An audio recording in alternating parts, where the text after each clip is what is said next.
Hello everyone and welcome to another video. Now, Amazon Warehouse Deals, a place where you can find used and returned items for less than you would find them brand new. Now, I've found a few components using Amazon Warehouse Deals, second-hand Ryzen, CPUs, RTX graphics cards, and I've certainly saved money in the past. What I didn't expect to find, however, was a graphics card from 8 years ago. I still have it packaged up here. I haven't undone this yet. I thought we'd do that on camera to see what we have. This is a Radeon card, as a little hint, from 2015 apparently. It comes in the original box. So how it's ended up on Amazon Warehouse Deals after 8 years, whether it's just been in the back of the warehouse somewhere, someone's forgotten about it, I don't know. It certainly hasn't been returned after that long, so we'll open it, see what condition it's in, and see if it works, of course. Hopefully I've actually got a graphics card in here and not like a brick or something. Now, it certainly seems a shame to ruin this lovely Amazon festive packaging, but let's go ahead and get this undone. Bit awkward. I'm trying to film this and undo it at the same time in what is a pretty dodgy camera setup, but shouldn't be too difficult. There's quite some weight to this box, so I think we've definitely got something in here. Whether or not it is a graphics card. Oh, it's a good start. Well, this looks to be in very good condition.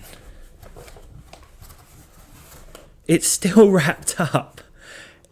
Wow, it is still in the original cellophane, is that called? This has literally been... Sorry, it's not even in shot. Sorry. It's not even been unwrapped. This is a brand new in box Radeon R7 370 with the cellophane still intact. At the moment, it won't be for long. So this is an 8-year-old graphics card. I believe it came out in June 2015. I think it was a mid-range GPU, 2 gigs of GDDR5, which was plenty at the time. I'm thinking mid-range. Should still be able to run some games. DX12 support, as you can see down here. Not sure if it's still supported driver-wise. May have been sort of end-of-life last year, but we've got to get this open. I mean, I cannot believe that this is a brand new card. I'm tempted to just keep it in the box and sell it, but I can't do that. You know I can't do that. I've got to unbox it. Check out the condition of the card, of course. There we go. I've rendered it essentially worthless now. Let's get it out of the box.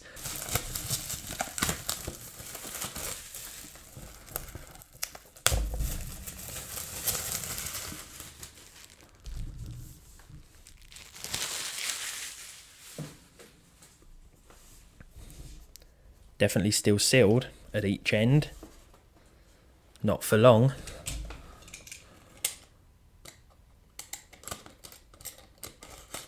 So let's unbox this now. I feel like I'm back in 2015 though. Back then I probably couldn't have afforded to buy one of these. So nice to be able to unbox one brand new these days.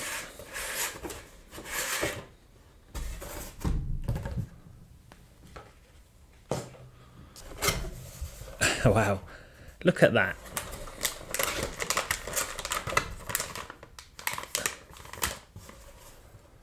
We've got all the paperwork in there. Basically the power colour manual and the driver disc. Still with the original seal, the original tape.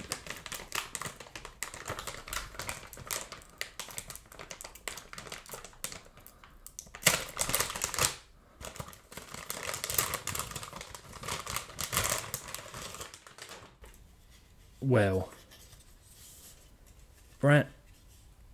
Well, they are strange fans. I don't think I've ever seen fans like that, sort of 5-spoke fans. This is the Power Colour PCS version. Yeah, brand new in box. Well, it was brand new in box. Worthless now because I've unboxed it, of course, but there we go. This cost me about £50 on the Amazon warehouse site, so that's not exactly cheap for a card of this age. These do still sell for more than you think, at least here in the UK. I've seen them go for £30, £40 with the box, not in new condition, of course, but yeah, we've got a single 6-pin connector. I do think this was a mid-range GPU back in its day. We're going to put it in the system now and see what it's capable of in 2023.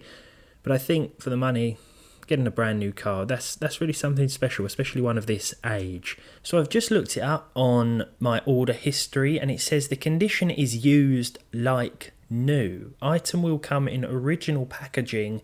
Packaging will be damaged. £55.84. Of course, this isn't damaged in any way.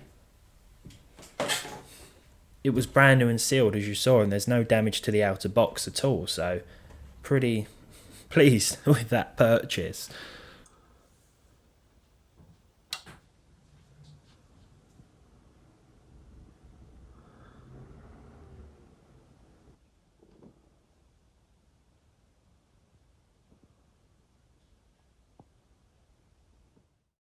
Okay, so the card works, but what's it like when it comes to gaming? This is the R7 370 now.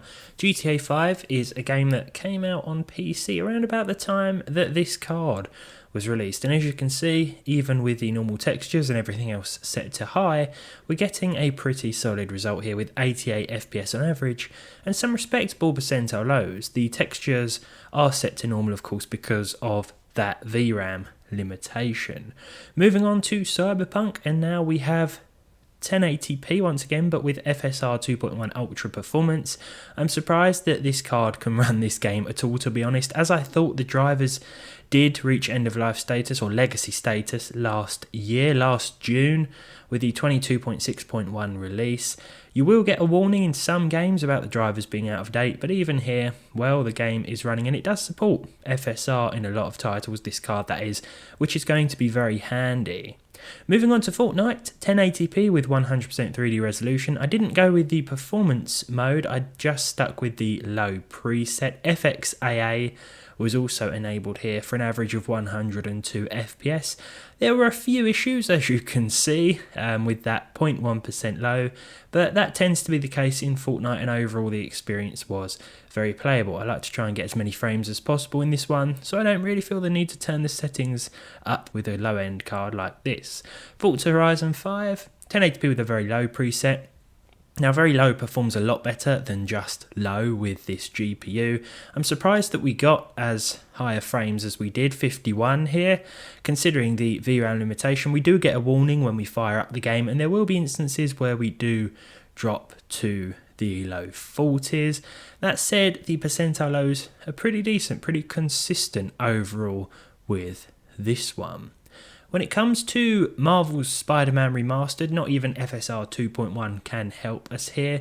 Whether we enable FSR or we turn the resolution down to 720p, it's not going to make much of a difference, though we will still just about scrape by with at least 30 frames per second. I think for a fast-moving game like this though, 60 FPS is definitely ideal, but if you have an R7 370 and you want to play this game, you can, if you don't mind a bit of a sort of stuttery, blurry mess. Moving on to The Witcher 3, the next gen version of the game, running in DX12 mode here, with FSR 2 set to ultra performance, and we saw 47 FPS. If we stick to the normal performance mode as opposed to ultra performance, we do get a slightly reduced frame rate, but there will be a lot more dips below 30 in those busier areas. I certainly don't think the 2 gigs of RAM help these days, but this was more than enough when the card came out in 2015. It was a solid mid-range choice. Finally, we have Counter-Strike 2, 103 FPS on average here with the lowest settings. Again, just like Fortnite, there were a few moments where we did see some severe dips and drops, but this can be the case with a lot of older hardware. Overall, though, I think the experience was certainly playable, and considering the age of this card, I think it did alright. I wouldn't necessarily buy one in 2023 or recommend doing so because of the age of it and the legacy driver status, but this was more about just buying it because it was listed on Amazon Warehouse Deals, and I was quite sort of intrigued as to what would turn up. And who'd have thought we would get a brand new card? If you enjoyed this one, leave a like, leave a dislike if you didn't. Subscribe to the channel if you haven't done so already and you want to, of course. Let me know what purchases you've ever made from the Amazon warehouse and whether you got what you expected. And hopefully I'll see all of you in the next one.